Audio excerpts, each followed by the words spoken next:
Okay, so we are talking about the church. We started off talking about some ideas of the church, right? Some theological ideas. We were talking about cathedrals, and now we're going to wrap it up with crises of the church. And I've already mentioned some of these before in the lead up when we were talking about the timeline of events. The Great Schism, this happens back in the Middle Ages. You don't necessarily have to remember it. You know, back when I said that to be a Christian was to be Catholic, well, in Europe, that's true, but that's not necessarily true all over the world, because back in 1054, the Christian church actually split between the Roman Catholic Church in the West and the Orthodox Church in the East. And this is something that is still going on today. The Orthodox Church is still alive and well. Eastern Europe over into places like Russia, still many Orthodox Christians. That's still the predominant Christianity there. And there's no sign of reconciliation. Every so often, the Pope and the head of the Orthodox Church, I think he's the Metropolitan, the Pope and the Metropolitan will meet, and there will be some talk about will these two churches finally get back together after 1,000 years plus of, and no, it's never going to happen. But anyway, I just wanted to point that out, that it wasn't the only game in town. It was in Western Europe, but Eastern Europe was the Orthodox Church. The Western Schism, I've already mentioned that before. That was when at one point there were 3 different popes who all claimed to be pope. And that's a really bad situation to be in. And they all had legitimate claims because they were all duly elected by the College of Cardinals. They all went through the process. And so it wasn't really the fault of the popes themselves. It was more the institution that got them there. Yeah. How did the Cardinals not realize, hey, we've elected 3 people and they're all still alive? So I forget actually, I think talk about it later this semester in more detail. The first one wasn't very well liked. And so they basically made him pope. They weren't happy with what happened. And so they said, you are no longer pope. We're going to elect a new pope. And there's not really a mechanism for that. You can't impeach a pope and remove him from office or anything like that. And so he said, no, I was the duly elected pope. They went ahead and elected a new pope. And so then they had 2 popes. The third one, I don't remember the circumstances, but it was along those same lines. They kept claiming that they weren't legitimate popes, and so they elected a new one, even though the old one still said, hey, I'm a pope. Well, that's a good point. The Avignon papacy. For a very long time, yes, there were actually 2, they're called the anti-popes. There were actually 2 Avignon anti-popes. The Avignon papacy was in France for a long time. There was a period of like 50 years. Up to this point, all popes had been Italian, and that was the way it was. The Pope was Italian. Rule for that, or was it just kind of it's in Rome? It was just tradition. Yeah, it was a custom. There's no formal rule. It was just custom. And so anyway, they elected a Frenchman as Pope, and he said, I'm not going to live in the Vatican. I'm going to live in France. And so there was like 4 or 5 popes all in a row. It was called the Avignon papacy, the Avignon region of France. That's where they lived. And yes, 2 of these anti-popes did end up being living in France. So yes, that's a good point, Mr. Salazar. Did they ever go on to start a new church, other than, like, did they create a new denomination or something? You know, I don't know. I don't know. I'd have to look into that. Yeah. The other thing I want you to know about the Renaissance church, it really starts in the Middle Ages, but definitely throughout the Renaissance, the church has a reputation, and it's not the best in the world, because the idea is, or what people were thinking was, the church was becoming much more worldly. So they were much more interested in politics. They were much more interested in acquiring power. They were much more interested in acquiring land and influence and money. And so the Renaissance church, like for example, people wanted to become pope not because they were great spiritual leaders, but they wanted to become pope because of all the worldly trappings, because of all the political influence the pope had, because of all the wealth that the pope had access to.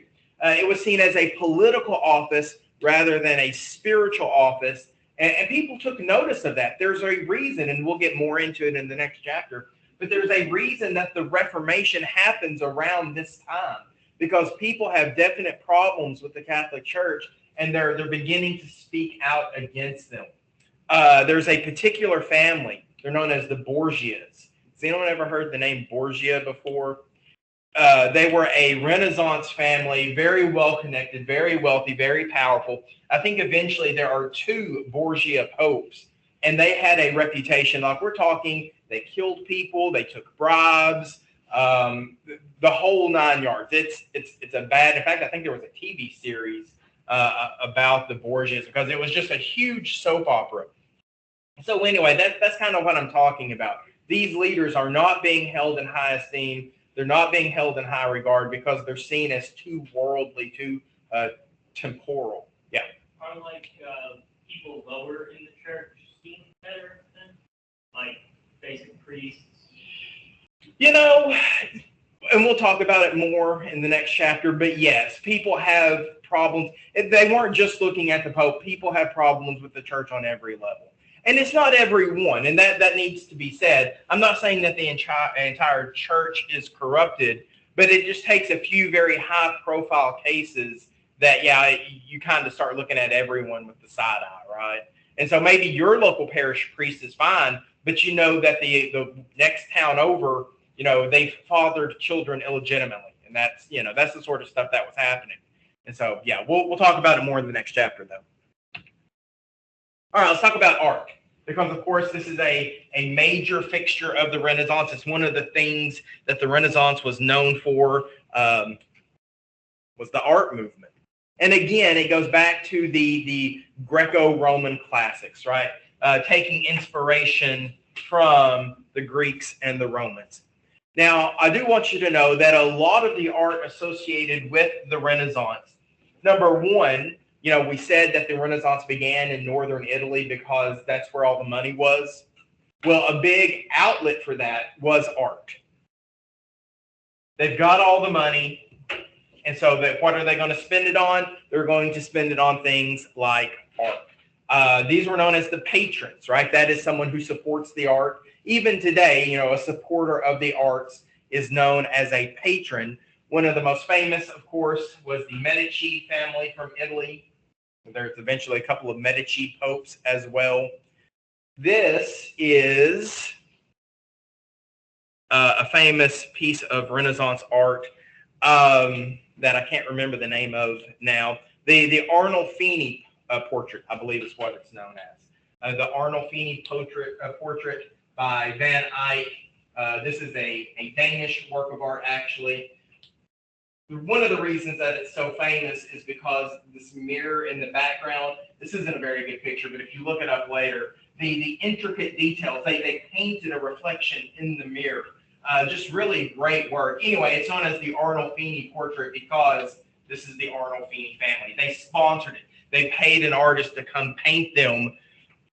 I don't think anybody actually knows. I don't think this is a wedding. I'm not sure what the cause of the portrait is.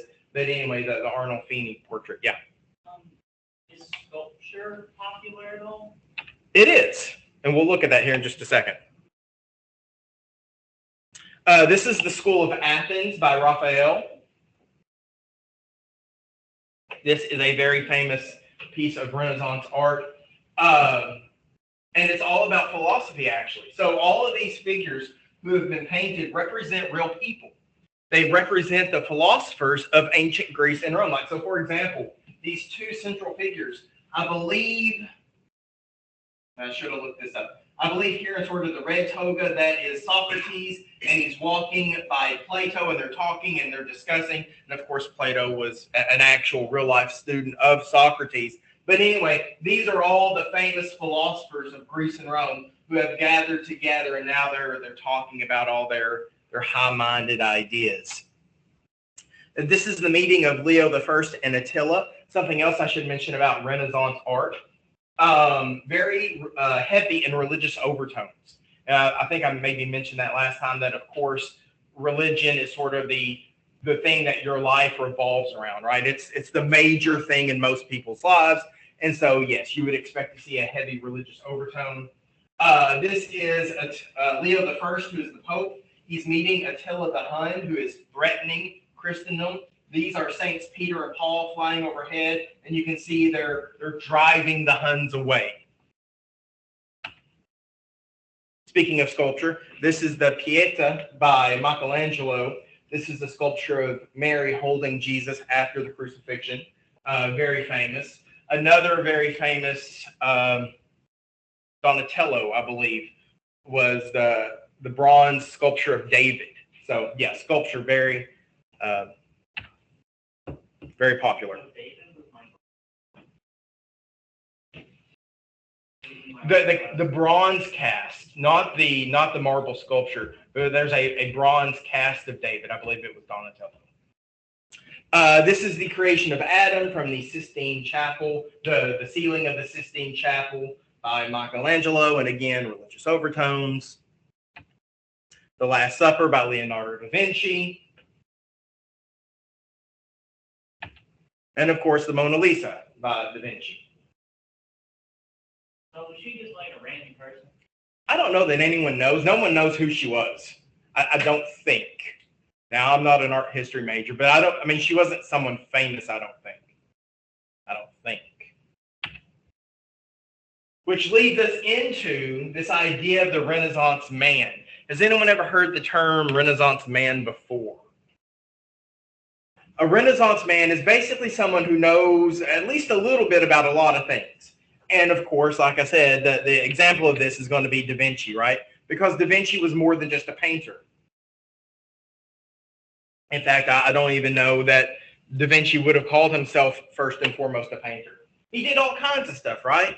He invented all sorts of crazy inventions, most of which didn't work. But I think a lot of that was maybe due to the materials that he had available at the time. Like he devised these flying machines. And no, they never flew, of course, obviously.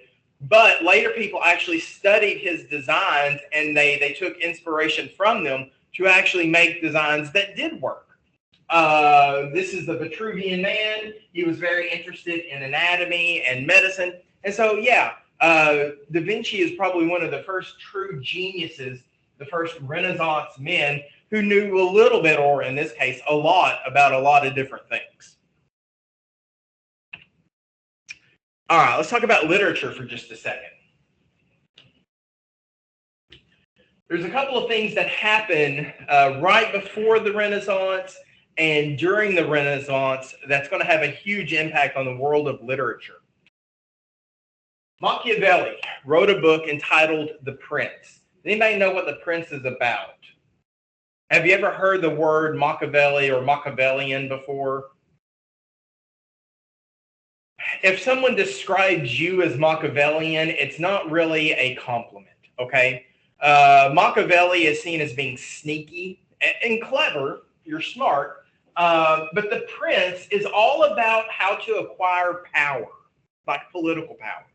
It's all about how to acquire and use political power. And this was kind of a radical departure for the time. It's not about morality at all. It's not about how to be a good ruler. It's not how to be about a good person. Morality doesn't really figure into it. This is a very, what's the word I'm looking for? Like realistic. They're not concerned with high-minded ideals. The Prince is all about real-world politics. How do you acquire and keep and use power? Well, that's not what I'm interested in. What I want you to remember about The Prince, and the other example of this is the Divine Comedy. What's the Divine Comedy about?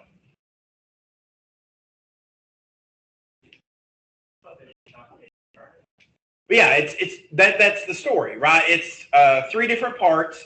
It's Dante's journey through hell. That's the Inferno. Well, it starts in purgatory, hell, and then he ends up in paradise, Paradiso. Anyway, what I want you to remember about these 2 things, the Divine Comedy came before the Prince, is that they're written in what's known as vernacular. The Prince and a few hundred years, I think, before it, the Divine Comedy, they're written in vernacular. What's vernacular? What kind of language? close. It's everyday language. It's everyday language. Previous to this, and this was a hurdle for most people being able to read and write, all books are written in what language? English, Italian. Not English. Italian's closer. But what's the huh? Yeah, the language of educated people. All books were written in Latin. Oh, right. That's a book. Yeah, and so if you couldn't read or write Latin, you were out of luck when it came to reading, right? But now books are being written in vernacular. They're being written in Italian. They're being written in eventually English. And so these are everyday languages that you don't have to know a special specific language just to be able to read a book. The other major thing that happens is Gutenberg. And of course, what is Gutenberg famous for? Say what? He doesn't copy the Bible. He what? He prints the Bible. Yeah, he prints the Bible. Johann Gutenberg invents the modern printing press. Which, to be fair, I don't know that he was the first to do this. There is evidence that this was happening in China at around the same time. So here's the thing. Previous to Gutenberg, if you wanted to make a copy of a book, what did you have to do? Yeah, you'd have to sit there and handwrite the thing, every word, every page, and you'd have to write the whole thing out again. Very time-intensive, very labor-intensive. Books were incredibly expensive, right?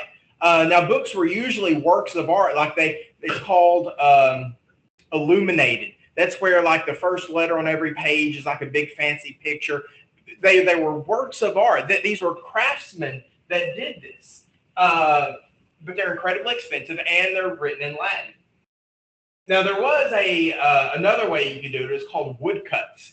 They would take a block of wood and they would carve a single page into that block of wood. You could dip it in ink and then you could press it on parchment again and again and again and again. But that takes a lot of time too. You have to carve a page into a block of wood and eventually it is going to get messed up and you'd have to carve a new one. So that wasn't really efficient either.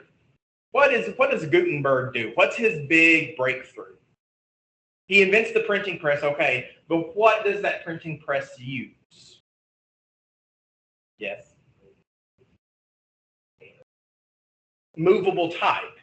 So instead of cutting out a new page in a block of wood, he has little pieces of metal that have letters stamped on them. And you can arrange those letters into individual pages. You could print off, 500 copies of page 1, and then take it all apart, assemble page 2, 500 pages of page 2, and then just go through the entire book. Much, much more efficient. And so now all of a sudden books are much more cheaply available because you can make them more efficiently and they're written in vernacular. That means all of a sudden a lot more people are going to be reading. Yes, yeah. Those are the two things that kind of happen at the same time. Books are being written in vernacular. We have the invention of movable type that makes books cheaper and more available. And so all of a sudden, there's going to be a sharp uptick in literacy, the ability to read and write. All right. And then the last section of this chapter, all about European exploration. This is really going to lead into the next chapter as well. And we've already mentioned this, right? That it's not that Europeans never explored the outside world. Probably the best example of European explorers prior to this are the Vikings, who they go Viking from Scandinavia, and they travel all throughout Europe. They settle Greenland, of course, in North America. The island of Ireland. They make it into France. They settle Russia. Okay, fine. But it's not really until the 1400s that those two forces, what are the two forces pushing Europe forward? Commerce and nationalism. That commerce and nationalism really force Europeans to look outside their own borders. They're looking for room to expand. The first place they're going to look will be Africa. Africa, of course, is just, depending on where you're at in Europe, right across the Mediterranean, right next door. Europe will have a long, long history with colonizing Africa for the next 300 to 400 years. They're also looking for more efficient trade with Asia. Now, it's true, you can walk to Africa, you can even walk to Asia, and there were European explorers who made it all the way, for example, to China. The famous European explorer Marco, this is where you say Polo, yes, Marco Polo. He writes, he visits the court of the Chinese emperor. He comes back and writes it all down, and people are just amazed at what's going on in China. Yeah, he went there and back overland. What were these roads that connected Europe? Not really roads, but these trade routes that connected Europe and Asia. What were they called? The Silk Roads, yeah, because people were interested in doing business with Asia because that's where all the best stuff was. China is the most technologically advanced place on the planet. They've got the silks, they've got tea, they've got fine porcelain, they've got things like paper and gunpowder eventually. Places like India have precious gems and spices, and yeah, people want to do business with Asia, and you can load up a wagon in France and drive it overland to Asia. It is possible, but it's a long, dangerous journey. A lot of people don't want, they're looking for a more efficient way to trade with Asia. Asia's all this like advanced and stuff, but are they trading food or just goods? What do you mean? Like, are they trading their porcelain and silk and stuff like that, or are they trading like food? I would think probably more gunpowder, porcelain, those things than food, because they've got their own food. That's what I'm saying. Like, would they sell like rice is fairly non-perishable? I would assume that's more the other stuff. Yeah. And the other thing, and we'll talk much more about this in the next chapter as well, the drive to spread Christianity, right? Christianity is a proselytizing religion. It commends its members to spread the good word. And so, yes, these Europeans are looking to spread Christianity around the globe as well. Now, the thing that allows them to do that, and this kind of goes hand in hand with the beginning of the Age of Discovery that we'll talk about in the next chapter, we're going to see several technological improvements that allow them to navigate more efficiently and just better. So things like compasses, and so you can tell what direction you're going, astrolabes and sextants that tell you your longitude and latitude. So, you know, if you're out on the middle of the ocean, there are no landmarks, right? You can't say, well, that mountain is there or that river is there, so I know exactly where I'm at. You have to be able to navigate by the stars. That's really the only way to do it. Cartography. What is cartography? It's the art of doing what? Making something. Map making, that's right. Once you get there the first time, you got to know how to get back the next time, right? And so they learn how to make maps more accurately so that people who follow them can also go to these places. Okay. And again, these are different ships. I forget what these, there's a special name for them. I forget what the ships are called. But basically, they develop bigger ships that are more, they're I forget the word. They're sturdier, right? They can withstand going out on the ocean. They can withstand the weather. They're big enough to hold supplies for maybe months on end. So yeah, okay, all the things. All right, and that is the end of chapter 13.